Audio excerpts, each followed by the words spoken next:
Selama kita di sekolah dibangun apa? Mens rea, sifat jahat. Bahasa Ibrani-nya resa. Makanya ketika kita mau berbuat jahat, ada perasaan resah di dalam diri. Dan kemudian tinggal tunggu waktunya. Sifat jahat itu muncul menjadi perbuatan jahat. Bahasa Ibrani-nya rasa. Jadi kalau misalnya saya pukul orang, hanya menempatkan Yang berbahagia ialah mereka yang mendengarkan firman Allah dan yang memeliharanya. Saya korupsi karena apa? Karena rasa ragu saya. Rasa. Saya tendang orang, saya benci orang, rasa. Ternyata rasa hanya bicara kejahatan, perbuatan jahat. Itu hanya penumpahan rasa. Rasa karena ada nafsu yang tidak, kedagingan yang nggak bisa kita kendalikan. Apakah kita salah? Saya tidak mau katakan kita salah. Kita korban. Salah itu dari pandangan orang-orang di antara kita sendiri yang iblis membuat kita saling.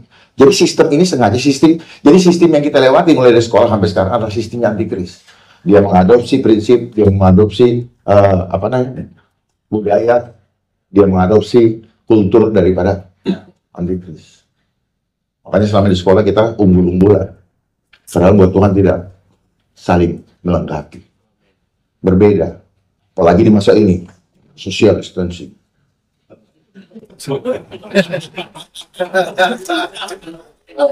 Orang batuk jauh dulu bilang God bless you.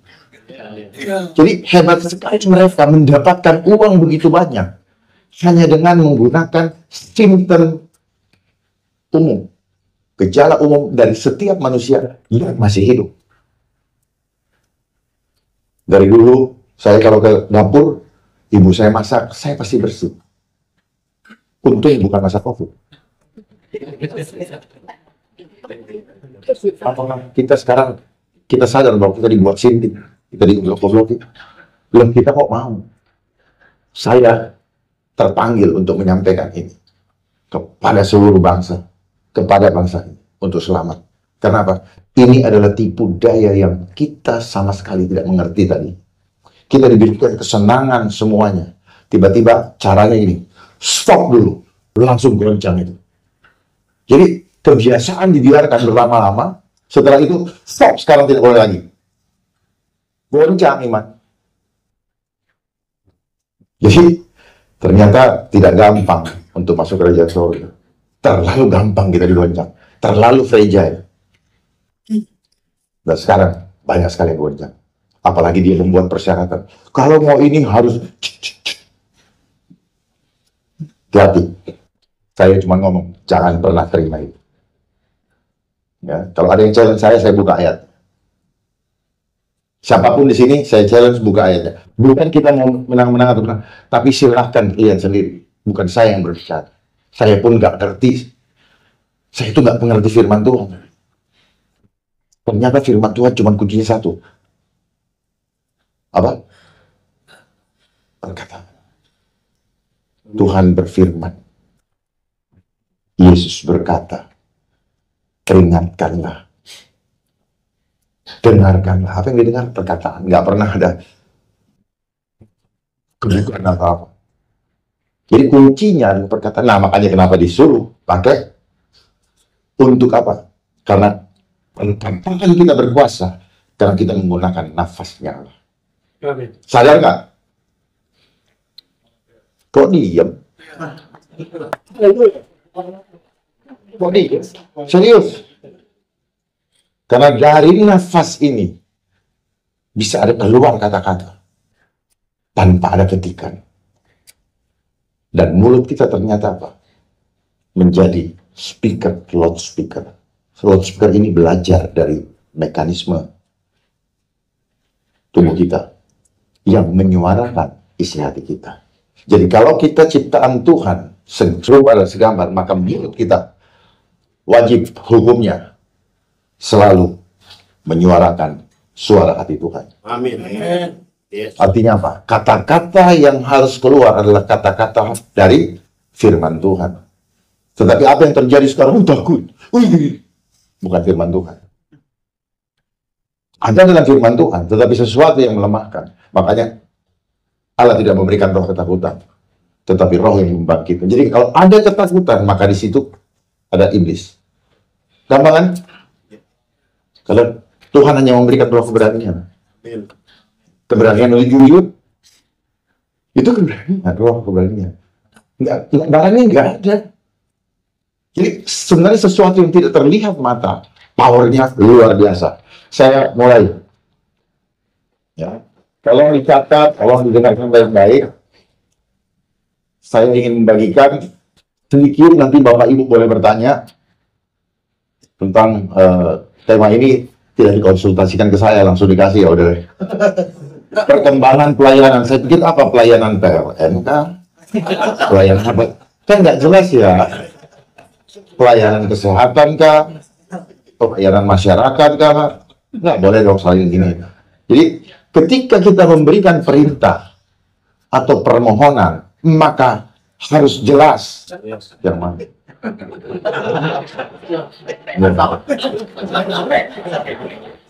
Karena kita belum seperti Tuhan. Kalau Tuhan apa? Nggak usah ngomong, dia tahu. Karena yang ngomong itu apa? Jadi kita berkomunikasi dengan Tuhan sama seperti internet. Lewat apa? Nafas. Makanya setiap tarikan nafas kita, ketika kita tarik, kita sedang terkoneksi dengan surga. Karena di paru-paru kita dia menstimulasi Yahweh, YHWH, inhale, exhale. Tetapi doktrin di gereja tidak boleh latihan pernafasan. Padahal tiap hari Bapak Ibu bernafas. Sengaja cek doktrinnya dari mana? Dari propaganda antikris. Supaya Bapak Ibu tidak mengenal. Padahal ketika kita lagi stres, apa yang kita lakukan? Tarik nafas dalam-dalam. Makanya ngomong pun pakai nafas. Itulah tadi saya sampaikan tadi. Jangan coba-coba itu. Itu adalah berhala di mata Tuhan. Jangan ada ilah lain pada aku adalah Allah yang cemburu.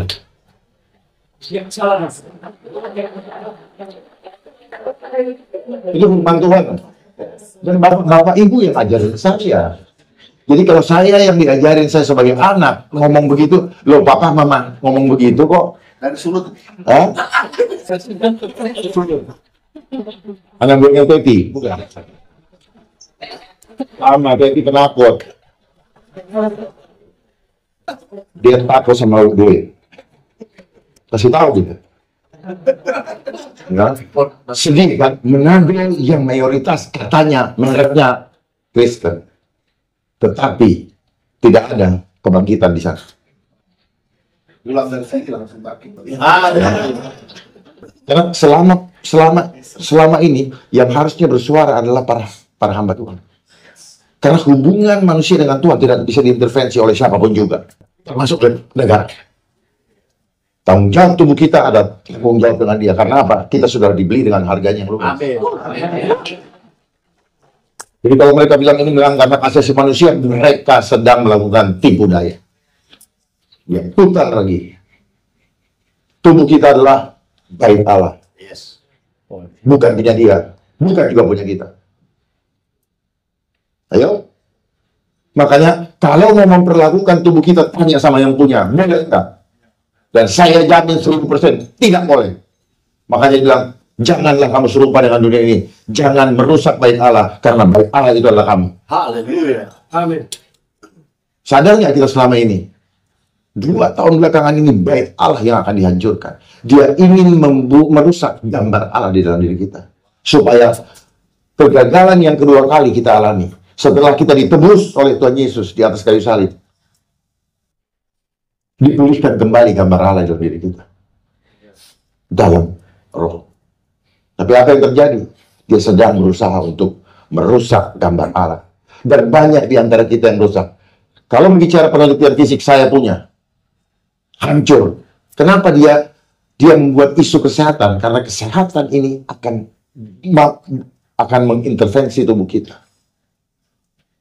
Pintar kan dia? Isu kesehatan, dia pasti kena ke tubuh. Gitu. Tubuh apa yang dia mau masukin ke dalam selnya DNA. darah. Ayo, yang sudah tanya, cek langsung ke laboratorium. Jangan bilang mau cek karena apa, cek aja. Pasti darahnya sudah kental. Makanya banyak yang meninggal sudden death. Ya. Kenapa? Karena takut gak ke mall, takut gak terbang, takut gak kerja, takut. Allah tidak memberikan dong, takut. Ya. Begitu banyak yang ngomong gitu sama saya. Ngeri apa tuh? Aduh, kaleng banget gimana? Kan serius, saya nggak iniin siapapun. Angkatnya tinggi. Jadi artinya apa? Selama masa 2 tahun lebih ini, saya melihat bahwa selama itu iman kita itu karena situasi nyaman aja. Ya, termasuk orang-orang yang nyanyi itu singer. Aku percaya mujizatmu apa-apa, tapi begini. Ini KKR ya. Itu apa? Penyembuhan, apa namanya? Ya, whatever lah ilahi atau apa. Wah, ini. Namanya Zubri ini. Saya pikir kemana semua itu? Ini saya kan orang awam. Saya bertanya kemana? Jadi saya tampil, saya muncul karena Tuhan suruh di tengah krisis. Gara-gara saya mau. Resikonya berat, Pak. Nyawa saya siap. Karena ternyata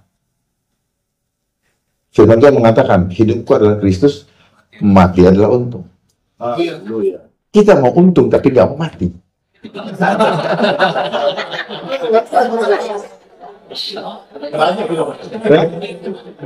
Karena mungkin nggak mau mati. Ini fakta. Mau untung nggak mau mati. Sukanya cuma tambah sama kali. Kurang sama bagi nggak suka. Memang pelajaran di sekolah tambah sama kali. Kurang sama bagi kita nggak suka. Tetapi di dalam membuat laporan lebih banyak kurang sama bagi.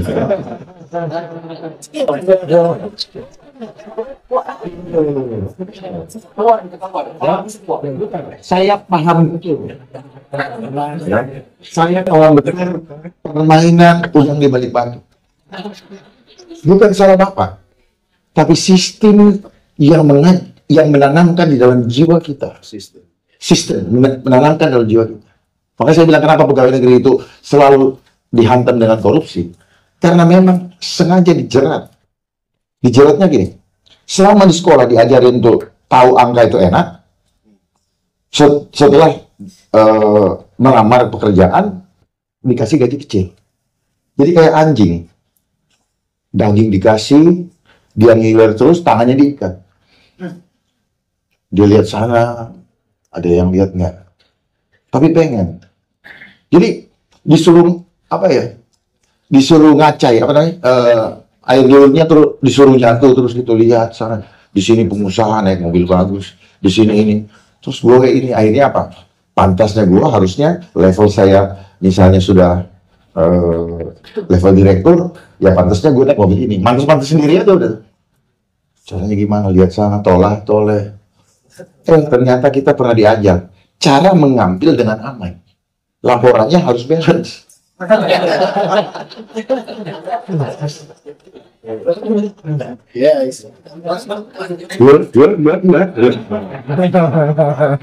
istri sama suami gitu juga. Pokoknya harus jelas. Nggak, biar paham, biar kita tuh apa koreksi diri ya. Saya tidak menyalahkan, saya justru mengatakan kita ini korban. Nah, dengan kayak gitu mari kita perbaiki. Ya. Jadi itu tadi kenapa pegawai kita. Nah, terus kemudian ada BPK. Habisin, kalau nggak habisin, gue nungguin jelek. Coba. BPK. Nanti kalau saya kurangin, ada ancaman. Jadi selalu bisa dipakai ketakutan lewat sistem. Jadi sistem ini adalah yang di Wahyu 13 ayat 15. Patung binatang. Ayo, saya nggak pernah dikasih tahu sama para pendeta, disembunyiin sama Pak Pendeta itu. Apa makna dari patung binatang? Disembunyiin atau nggak tahu? Itu dia sistem. Jadi semua yang bicara sistem ternyata tujuannya apa? Supaya kita serupa dengan dunia ini. Kalau nggak pakai sistem, maka kita nggak akan serupa. Tuhan memberikan kita free will. Dia memberikan perintah, tetapi tidak memaksa kita untuk melakukannya. Tetapi kalau kamu melakukan, kamu akan hidup selama-lamanya. Tapi kalau kamu tidak, kamu akan binasa. Diberikan tetap choice. Karena dulu kan, ketika anak perintah tidak bisa memilih, maka itu adalah sifat yang antikris. Karena dia harus memastikan bahwa kita ikut ke dalam lautan api. Baik, sorry ya, jadi panjang. Saya larinya ke sini. Oke. Apa yang dimaksud globalisasi? Bapak baca. Ya, nanti saya kasih dari itu. Kecuali yang gambar anak-anak itu. Serapan dari bahasa Inggris itu bohong. Ya, mereka bikin. Jadi kita ini selalu tergantung literatur. Apa definisi yang dibikin oleh mereka, itu yang kita pegang. Nah, itulah cara menyeragamkan pola pikir kita dengan teori ilmu pengetahuan. Makanya, tapi mereka membuat ini antara das Sein sama das Sollen tidak bisa linier, tidak bisa berjalan. Padahal harusnya teori adalah catatan daripada das Sollen, dari praktek. Tapi mereka enggak. Makanya bapak jangan textbook. Kalau textbook, ya tahunya apa yang kata di buku, berantem. Gitu. Bapak semuanya tahu textbook, saya out of the box, pasti bapak bilang, lo gila, lo gak benar. Itu caranya. Kenapa kita diseragamkan? Supaya kita tidak berani berbeda. Karena nanti bilang, aduh gak enak. Dia main dirasa. Aduh gak enak. Apa kata orang? Nanti kamu jadi batu sandungan. Terus para pendeta bilang, kamu jangan jadi batu sandungan. Batu sandungan bukan seperti itu. Batu sandungan di depan mata Allah. Gak penting apa kata manusia, kata firman Tuhan. Dengarkan dia, bukan dengarkan siapa-siapa. Jadi kadang-kadang suka dibalik, Pak. Hati-hati, Pak. Ya. Termasuk berhikmat. Oh, tadi berhikmat itu. Itu bukan berhikmat. Berhikmat itu cuma satu. Akan Tuhan. Nggak ada lain. Jangan banyak cincong. Itu namanya hikmat dunia. Hikmat karena ilmu pengetahuan. Ngerti nggak ilmu pengetahuan itu dari mana asalnya? Mengerti nggak? Bapak pahami. Di Taman Eden ada 2 pohon. Pohon pengetahuan dan pohon, Bapak harusnya ngomong itu, pohon kehidupan. Nah, gara-gara iblis menggunakan ular sebagai ininya, makanya dia makan pohon pengetahuan. Dan itulah manifestasinya di ilmu pengetahuan. Makanya orang yang belajar ilmu pengetahuan tidak akan dekat sama Tuhan. Makin jauh. Karena muncul kesombongan. Dia hanya bangga, sombong, percaya diri. Tetapi dia percaya. Karena konsepnya kuantitatif, dia menghitung dirinya sendiri. Ketika dia berhadapan dengan Goliat, dia pasti kabur. Kenapa? Hitungan matematikanya dia pasti kalah. 1000 orang pasti kabur. Tetapi kalau kita percaya Tuhan, kita tahu bahwa Tuhan yang berperang. Kita diam, kita cuma bilang, kita imani saja. Beda kan? Nah, anak-anak Tuhan harus mengekspresikan kemuliaan Tuhan. Karena kita adalah medianya dia. Oke, ini anunya mereka. Nah, pengertian yang saya tulis dari apa yang saya pahami secara utuh. Jadi globalisasi adalah proses penyatuan sistem. Makanya ini bilang global. Isasi itu adalah proses atau cara. Jadi setiap kali ada kata isasi, organisasi, isasi, itu adalah proses atau cara. Proses atau cara mengglobalkan, menyatukan. Makanya kenapa mereka membangun konsep konsep bumi globe. Sementara di Alkitab tidak globe. Bumi circle. Datar. Ada ujung bumi. Nggak ada kutub utara. Coba cek di Alkitab, ada kutub utara? Nggak ada. Dari mana tahu kutub utara? Iya dari sekolah. Betul. Ada bingung nih. Oh, ini penganut bumi datar. Enggak. Saya nggak ada itu. Saya nggak ada. Enggak seperti itu. Saya nggak bilang datar, saya bilang bulat. Bulat itu. Ini kan bulat. Ini kan bulat. Yang begini itu permanen itu. Dom yang kalau dijadikan teknologi di Israel, dom nggak kelihatan mata, tapi tidak bisa ditembus. Jadi ke bulan, bohong apa benar? Bohong. Makanya NASA itu artinya apa? Tipuan. Ya, sorry kalau mind blowing. Tapi I have to tell the truth. Sebelum kita makin goblok. Jadi jangan baca bangga dengan teknologi. Pokoknya ada kata loginya, jangan bangga. Karena ternyata akar katanya adalah dungu. Kita cuma ditipu. Inilah bagian daripada tadi, tipu daya. Karena manusia itu, mana hebat ini. Di masa copet hilang begal, kata orang Manado. Hilang begal, begitu dalam gereja suruh tutup, nggak ada yang berani bersuara. Padahal Ibrani 10:25 mengatakan apa? Janganlah. Terus juga, Kamu menjauhkan diri. mana ada yang ngomong begitu? Tampil semua, jorok semua. Dan saya berharap, saya sebagai jemaat pengen berkumpul, karena berkumpulnya yang penting gitu. Tetapi ada yang keliru daripada para gembala. Jangan mengumpulkan jemaat, Pak. Tapi training mereka untuk siap diadu di Olimpiade. Diutus ke tengah-tengah serigala. Sekarang semua orang baru diutus. Disuruh tinggal di rumah juga anakku. Fakta dong. Kita juga realize lah, ya. Kita untuk namanya juga kita ini membangun. Ya, jadi ini proses penyatuan sistem seluruh dunia di dalam segala aspek kehidupan manusia yang bertujuan untuk mengambil alih kendali hidup manusia dari kendali Tuhan, agar dapat mengendalikan manusia secara total dengan menggunakan sarana teknologi digital. Jadi jangan bangga. Saya kasih tahu, saya buka ini nggak ada di buku ya, nggak ada di Google. Karena memang Google ini hati-hati juga. Lihat Alkitab hati-hati karena dikasih orang satu nokta, dia merubah sedikit ininya. Kita tersesat. Makanya jangan tinggalkan cetakan manual. Karena di sini dia manipulasi dan data-data yang dulu benar dia ada, sekarang dihapus. Karena apa? Dia kuasai media. Jadi semua mau disentralkan di digital ini, di IT ini, supaya apa? Apa kata mereka itulah kalau tidak dibilang hoax. Gitu. Yang benar nanti dibilang, konsepnya nanti yang benar itu hoax. Itu. Makanya dibilang masa post-truth, hilangnya kebenaran.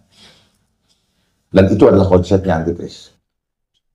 Dan yang ngecap itu, yang menyedihkan, adalah mereka yang punya kewenangan mengatur sistem di bangsa ini. Serem nggak ini? Serem. Dan model kayak saya, siap-siap kerja.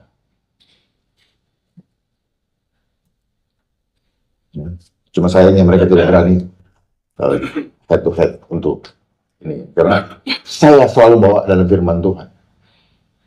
Makanya kalau bicara melalui firman Tuhan, sampaikan kebenaran berapapun harganya. Jadi tujuannya itu. Jadi artinya kalau dia sudah bicara mengendalikan, mengambil alih kehidupan manusia dari kendali Tuhan, artinya apa? Ini adalah tools-nya iblis. Kenapa latar belakang munculnya ini? Iblis itu tidak omnipresent, dia punya spirit. Itu. Coba. Iblis itu tidak omnipresent. Ya, omnipresent. Dia butuh tools untuk membuat dia omnipresent. Itu kok kuncinya. Makanya sekarang kita bawa kemana-mana. Saya mau tanya dengan jujur, mana di sini yang sudah keluarga? Yang belum aja nih kayaknya udah banyak nih. Yang belum berkeluarga? Belum? Yang belum aja? Enggak.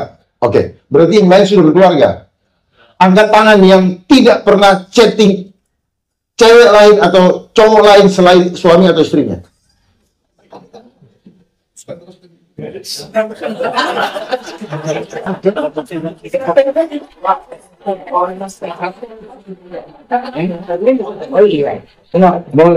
Boleh. Maksud saya, ya. Saya rasa kita batin kita tuh nggak ngerti kok. Nggak usah gitu. Maksud saya itu. Nah itu alat. Itu dipakai iblis. Karena di situ ada 3 spirit yang saya paham. 1, Mamon. Makanya dia bilang digital. Digit itu apa? Angka. Supaya apa? Cinta akan uang tidak pernah selesai. Karena uang kita kejar bukan karena kertas, tapi karena angkanya. Itu kenapa kita nggak boleh cinta uang, karena ada angkanya. Apa-apa kita, ibu-ibu. Kalau sudah masuk nggak boleh keluar.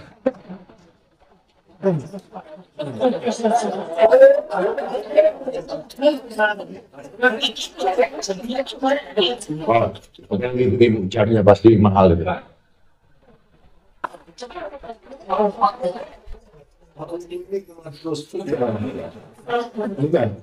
Ini sebenarnya kita ditipu oleh semua ini. Saya pakai jam, saya pakai ini. Kita pikir-pikir, kita rasa-rasa kita keren. Kita pikir-pikir aja. Jadi sebenarnya hidup ini hanya pikir-pikir rasa. Untuk cari, untuk kejar hawa nafsu. Bisa dibeli dengan angka tadi. Jadi capek untuk hidup kita hanya pikir-pikir. Dan itu adalah kunci. Iman kita hanya di permainan pikiran dan perasaan. Makanya kenapa Yesus selalu memberikan kita perumpamaan. Supaya kita masuk ke alam roh. Supaya kita tahu itu. Makanya kalau kita berdoa apa? Pasti kita bermain imajinasi. Selama isu COVID pun, yang dia mainkan adalah imajinasi. Makanya dibilang social distancing, isolasi. Supaya mampus dengan imajinasi itu tanpa ada yang menguasai. Serius, di sini kunci kematian. Lalu orang bilang, tapi kan ada yang banyak yang mati. Iya, yang mati. Tapi prosesnya yang dimatikan sama seperti ketika Yesus mengutuk pohon ara. Apa yang ditutup? Akarnya, sehingga dia mati. Tidak langsung mati, tidak langsung layu, tapi akarnya. Dan akar kita ada di mana? Di hati, di jiwa kita. Itu caranya membunuh. Makanya kalau iman kita kuat, imun kita pasti kuat. Dan jiwa yang kuat, kita mendapat tubuh yang sehat. Tapi saya cari di Alkitab, berapa banyak kata sehat? Hanya 2 atau 3. Lalu siapa yang menemukan kata sehat? Kenapa ada huruf he-nya? Hanya.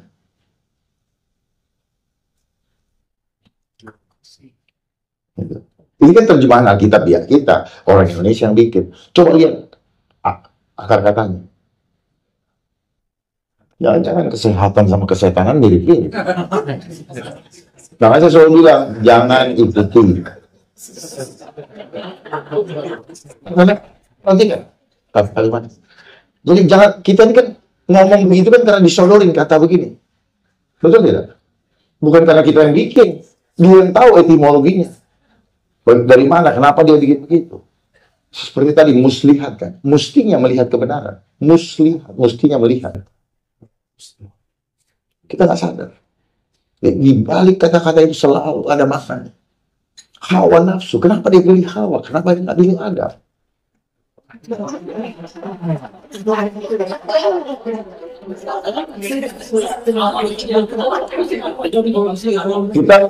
bawa itu internet. Itu tadi apa? Coba. Ada kebenaran. Oke, berikutnya. Ya. Jadi Bapak Ibu harus tahu agenda global. Ya, jangan bangga dulu lah dengan segala macam namanya digitalisasi, pelayanan lah, apa segala macam. Itu lebih duluan menguasai jiwa orang. Ya, polisi, TNI, ulama, para pendeta, Dan siapapun juga tidak bisa menghambat permainan ini. Karena tujuannya dia menghancurkan jiwa masuk sampai ke dalam kamar anak. Polisi nggak bisa, karena dia bukan bermain secara fisik. Dia bermain secara frekuensi di ruang internet. Internet itu maknanya apa? Net janjari, internya internal, artinya jalurnya mereka. Jadi kalau kita lewat di situ, mereka tinggal tembak kita. Jadi itu maknanya. Jadi net itu dia jaring semua data, nggak ada yang aman. Jadi begitu Bapak terkonek, semua data di handphone Bapak, semua data di laptop Bapak itu sudah. Ya, apalagi dengan sekarang sudah muncul namanya QR code, QRIS. Itu adalah tanda binatang, tanda bilangan. Sorry. Jangan bilang kan belum Mas. Itu cuman barcode-nya, ngerti nggak? Karena di alam Tuhan juga punya barcode. Jadi jangan kali-kali Bapak bilang, mana? Kan di firman Tuhan dibilang pada. Jadi nunggu yang kelihatan mata. Enggak. Dalam terjemahan sesungguhnya bukan pada, dalam. Jadi, ketika kita sudah, hati kita, ini bicara jiwa. Kalau coba tinggal dikit bagaimana hati. Jadi begitu hati kita tidak tunduk sama Tuhan 100%, dia sudah kasih tanda. Ya, jangan tertipu dengan segala macam itu. Mana ini belum ada? Oh, tunggulah anak-anak. Betul. Dia rubah on jadi iya jadi rubah. Berubah. Kenapa? Ketika Bapak berbicara firman Tuhan, Bapak bicara rohaninya. Jangan bicara fisiknya. Makanya selalu ada perumpamaan, itu maksudnya bahwa dia bawa kita alam roh. Gitu. Kalau dia bicara pemerintah, bukan pemerintah fisik, pemerintah surgawi. Amin. Let every soul obtain to the higher power. Romans 13 verse 1 gitu loh. Tapi yang di terjemahan yang kita baca selama ini, tunduklah bla bla bla bla bla. Supaya apa? Supaya disesatkan. Itu diterjemahkan tahun 1974. Ya, menjadi terjemahan baru. Tapi di situ ternyata tujuannya apa? Supaya kita dikirim masuk memuluskan programnya New World Order, sistem pemerintahan nanti. Jadi semua setiap begini, kita harus tunduk begini. Kalau disuruh masuk ke jurang, tunduk. Mulai tunduk ketika dia menyampaikan perintahnya. Makanya Yesus mengatakan apa? Oleh dia, untuk dia, pemerintah, penguasa. Makanya kenapa setiap pejabat selalu harus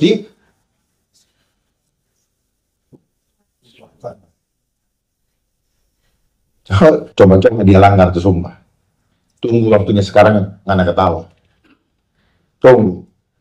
Nanti Anda tidak bisa ketawa di depan Yesus HaMashiach. You cannot ngeles. Ya. Makanya kenapa disumpah. Ternyata sumpah cuma main-mainan aja. Coba lihat itu. Berapa banyak mereka sumpah? Berapa banyak mereka yang masuk KPK?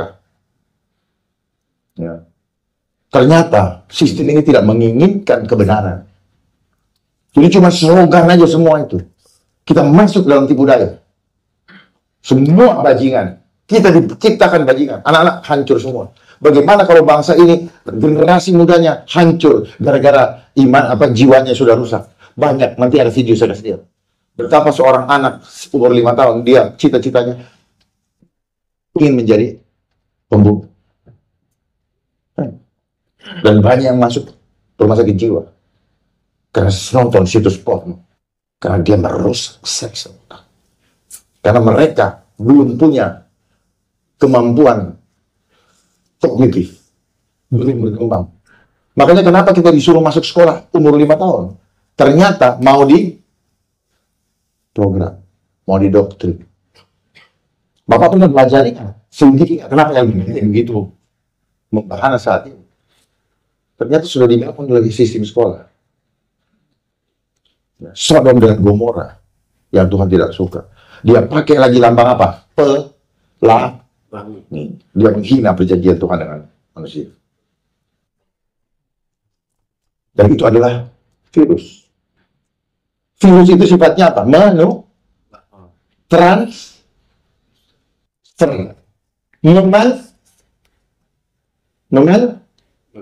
Memancar. Ya, ini saya pancing begini gitu loh. Biar kita komunikatif. Dosa satu orang menjalar, itu virus. Jadi virus itu spirit. Virus itu singkatan dari vibration of us. Catat. Viral, vibration for all. Protokol, proses, total control. Teknologi, teknik, no, logika. Jadi kita yang pakai, kita bangga, tapi kita dulu.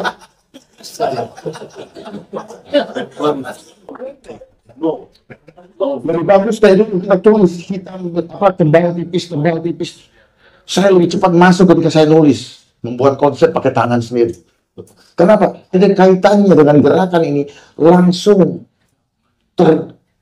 diserap oleh ini. Karena di tangan kita ini ada signal. Ada signal, ada sensor. Makanya makan pakai tangan lebih enak dari makan pakai sendok. Kita tidak pernah dulu suruh kita makan pakai sendok. Tapi karena konsep ekonomi, supaya dia bangun dulu narasinya untuk kebersihan, untuk sopan santun. Dia pinter dia. Kita mau coba makan. Terus juga, selama 2 tahun ini orang disuruh salaman pakai begini. Ya. Makna salaman itu saling. Dan di sini ada power-nya Tuhan. Ada kekuatan yang Tuhan berikan. Makanya Bapak Ibu ketika mendoakan pasti tumpang tangan. Cuman ternyata tidak. Hanya latah ikut-ikutan yang saya dengar bilang tumpang tangan. Tapi dia tidak tahu bahwa dia punya kekuatan apa tidak. Ikut-ikut aja. Cuman acting doang. Tapi tidak ngerti alam roh. Nah. Kenapa di tangan yang sama antara tunggung tangan dengan ini ada kontur yang berbeda. Yang orang saya suka meramal itu. Berarti ada something di sini. Ini punya kekuatan, bisa membuat Bapak terbang. Kalau Bapak bisa. Jadi tangan bisa naik sendiri. Kalau kita paham betapa luar biasanya tubuh kita diciptakan. Bapak begini 10 jam aja nggak akan capek. Karena bukan saya. Terus. Maka jangan pakai logika. Karena logika ini adalah kedunguan. Jangan. Jadi gini, mereka sebenarnya, makanya mereka yang sekarang memberikan ini nggak sekolah. Nggak sekolah. Ini dia mengerti dengan supernatural. Dia sering kontemplasi, dia sering pendidikan. Makanya kita nggak ini. Kita cuma dapat kesulitan apa segala macam. Tapi penakut. Saya dapatkan itu, profesor juga penakut. Karena apa? Yang dibangun logika dengan teori. Ya. Saya makan, tidak pakai tuntutan, saya ambil situ, saya akan mati. Karena di sini ada pelapis yang Tuhan sudah. Ada mesin yang menjaga itu. Makanya kenapa orang-orang di jalan, anak-anak yang sampah, jangan sisa, segala macam sehat, nggak masalah. Tapi belum berdarah di sini. Ya. Karena konsep bersih tadi, konsep bersih, cuci tangan. Justru ketika kita pakai hand sanitizer ini, jangan keretakan. Kita punya kekuatan, ini kita bilang kekuatan. Bukan ada orang sakit, jangan jauhkan dia. Konsepnya seperti apa? Tubuh kita ini penuh dengan listrik supranatural. Ilmu biologi, mereka belajar ilmu biologi kesehatan tubuh tidak paham bahwa tubuh manusia hidup dengan listrik supranatural. Belajar dan belajar. Mereka itu kan mengatakan apa? Kimia sintetis yang mereka sebut dengan obat untuk dibayar. Jadi tubuh kita selama kita lahir hanya dijadikan ATM oleh dia. Makanya kenapa lambalnya dulu? Bulan. Ada apa? Landas. Ilmu bangunan. Tapi logos juga artinya logo atau simbol. Segala sesuatu bermain dengan simbol. Ya. Jadi ketika ngomong begini, harus tahu bahwa sedang menerima berkat dari surga. Maknain, karena dengan kita paham maknanya, baru dapat. Jadi jangan bilang, oh harus ada ini baru percaya, enggak. Justru itu Tuhan tidak pernah menciptakan yang sudah ada jadi ada, enggak. Justru yang tidak ada jadi ada. Kita dengan apa? Kita akan. Karena janji milik kita, kita evaluasi. Amin. Jadi kita bilang bermasa masuk di udara. Kita bilang kita masuk angin. Ini udara ini dikuasai oleh alam roh. Ya. Nah ini, jadi ini yang kita ini kenapa? Jadi programnya globalisasi ada 3, money, power, control, population. Money, sistem keuangan kembangan dunia dari globalisasi. Makanya setiap negara mengejar apa? Pertumbuhan ekonomi supaya manusia kencang uang. Kedua, power. Mereka mendapatkan sistem pemerintah. Mereka mendapatkan power seperti yang terjadi masa yang kemarin ini. Karena apa? Karena mereka meminta jebakan hutang. Makanya sekarang kita berhutang 7.000 triliun. Dan setiap tahunnya kita hanya membayar bunga hutang. Dan setiap kita nanti yang orang hanya akan nambah. Jadi buat apa diberikan air kalau hanya buat bikin susah? There's no solution. Mereka hanya jadi boneka yang dipakai oleh sistem antikris yang dikembalikan oleh United Nations. Untuk apa? Untuk memuluskan program pemerintahan antikris. Siapa mereka? Mereka yang cinta uang. Diperlukan. Mereka juga penipu sebenarnya. Setelah sekarang yang kaya makin kaya, yang miskin makin miskin. Masa digitalisasi orang kerja akan di PHK. Digantikan oleh sekolah. Berapa sekolah? Budaya. Dan akibat orang sekolah, karena petani disekolahkan, setelah dia pegang ijazah jadi sarjana, suruh maju dengan itu kesalahan kita tidak pernah membangun cinta bangsa. Kalau kita dari bangsa ini, kita tidak pelihara bangsa ini dan hal ini itu. Yang penting cinta Yesus. Betul, cinta Yesus wujudnya cintai bangsamu. Karena di bangsa ini jiwa-jiwa. Yohanes pasal 10. Gembala yang baik.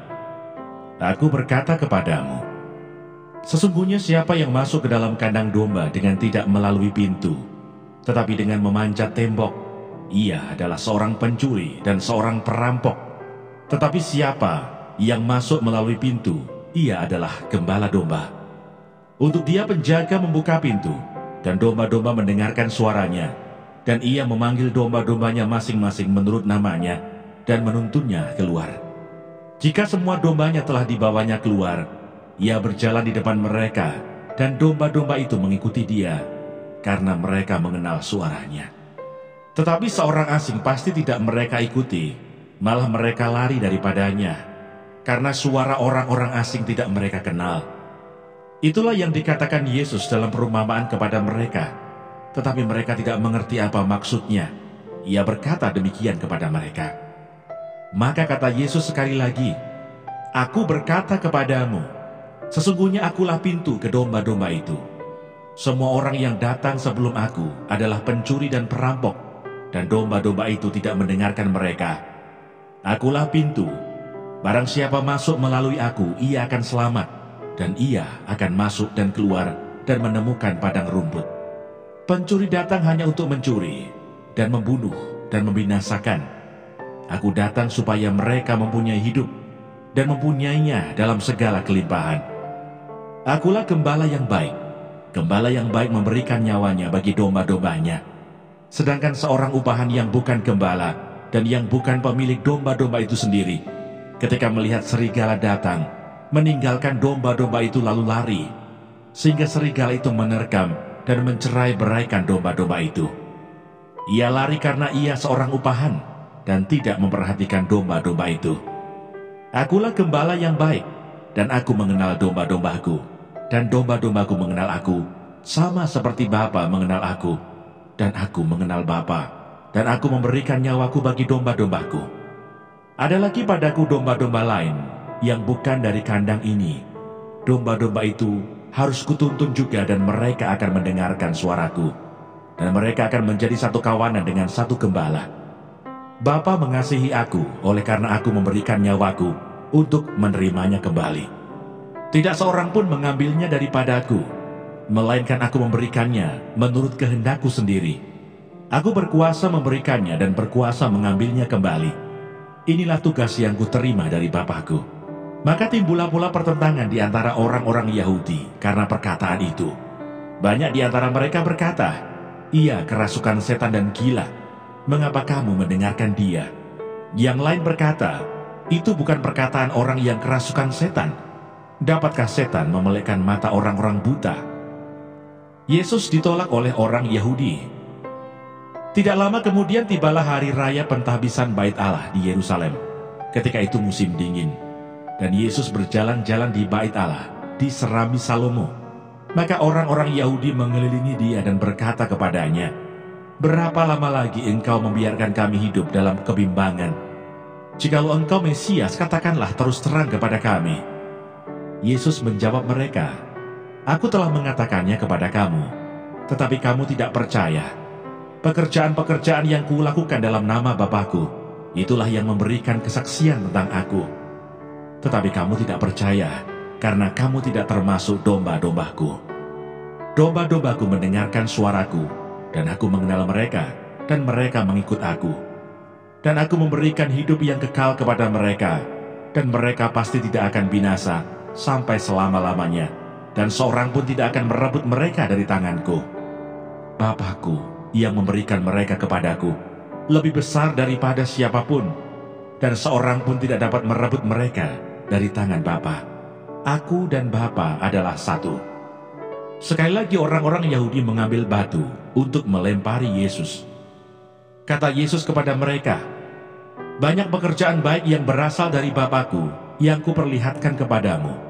Pekerjaan manakah di antaranya yang menyebabkan kamu mau melempari aku?" Jawab orang-orang Yahudi itu, "Bukan karena suatu pekerjaan baik, maka kami mau melempari engkau, melainkan karena engkau menghujat Allah, dan karena engkau, sekalipun hanya seorang manusia saja, menyamakan dirimu dengan Allah." Kata Yesus kepada mereka, "Tidakkah ada tertulis dalam kitab Taurat kamu, aku telah berfirman, kamu adalah Allah? Jikalau mereka kepada siapa firman itu disampaikan disebut Allah, sedang kitab suci tidak dapat dibatalkan, masihkah kamu berkata kepada dia yang dikuduskan oleh Bapa dan yang telah diutusnya ke dalam dunia, engkau menghujat Allah, karena aku telah berkata, aku anak Allah? Jikalau aku tidak melakukan pekerjaan-pekerjaan Bapakku, janganlah percaya kepadaku. Tetapi jikalau aku melakukannya, dan kamu tidak mau percaya kepadaku, percayalah akan pekerjaan-pekerjaan itu, supaya kamu boleh mengetahui dan mengerti bahwa Bapa di dalam aku, dan aku di dalam Bapa. Yang berbahagia ialah mereka yang mendengarkan firman Allah dan yang memeliharanya.